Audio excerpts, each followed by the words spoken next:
লক্ষ্মীপুরে বন্যায় ক্ষতিগ্রস্ত হয়েছে অধিকাংশ সড়ক। এতে যান চলাচলে বেড়েছে ব্যাপক দুর্ভোগ। সবচেয়ে বেশি ক্ষতিগ্রস্ত জায়গাগুলোর মধ্যে একটি হচ্ছে লক্ষ্মীপুর সদর উপজেলার মান্দারি দিঘুলি সড়কটি।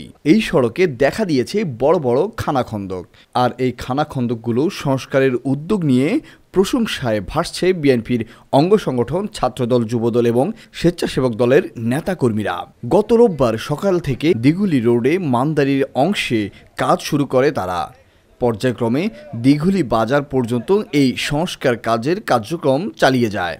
এ সময় রাস্তা সংস্কারের নেতৃত্ব দেয় চন্দ্রগঞ্জ থানা ছাত্রদলের সদস্য সচিব জাহির ইসলাম জাহাঙ্গীর, মোহাম্মদ সোহেল, রিঙ্কু খান ও রিয়াজ পাটোয়ারি। উদ্যোক্তারা বলেন, বন্যায় সবচেয়ে বেশি ক্ষতিগ্রস্ত দিঘুলির এই রোডটি। মানুষের দুর্ভোগের কথা চিন্তা করে বিএনপির যুগ্ম মহাসচিব ও জেলা বিএনপির আহ্বায়ক শহীদুদ্দিন চৌধুরী অ্যানির নির্দেশে আমরা এই রাস্তার সংস্কারের উদ্যোগ গ্রহণ করি। এতে ছাত্রদল, যুবদল এবং স্বেচ্ছাসেবক দলও অংশগ্রহণ করে। তো আমরা অ্যানিভাইয়ের নির্দেশে এবং সার্বিক তত্ত্বাবধানে আমরা এই রোডটার কাজ হাতে নিয়েছি। জনসাধারণের কষ্টের কথা চিন্তা করে এবং জনসাধারণের জন্য গণমানুষের কথা ভেবে আমরা গণমানুষের দল সেখান থেকে বিবেকের তাড়নায় আমরা মাঠে নেমেছি। শহীদুদ্দিন চৌধুরী অ্যানিভাইয়ের নির্দেশ আছে এটা করার ব্যাপারে, সবাই নিয়ে যেন মিলেমিশে করি।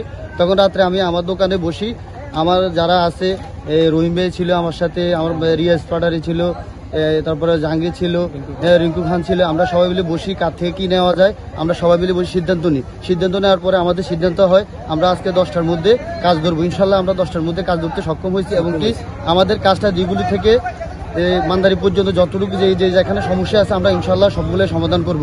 আমাদের যে যুবদল, ছাত্রদল, স্বেচ্ছাসেবক দল যারা আছে সবাই মাঠে আছে, সবাই কাজ করবে।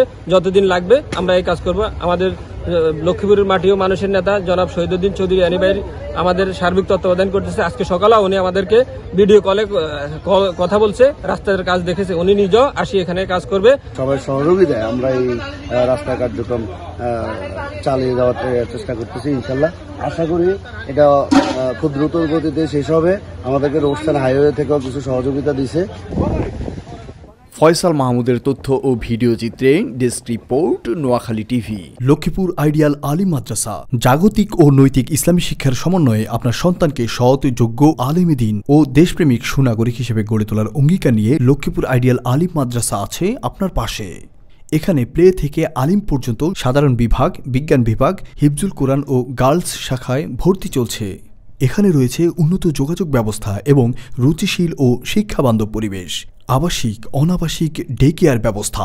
লক্ষ্মীপুর আইডিয়াল আলিম মাদ্রাসা, কোর্ট বিল্ডিং সংলগ্ন, জমুল স্টেশন, সদর, লক্ষ্মীপুর।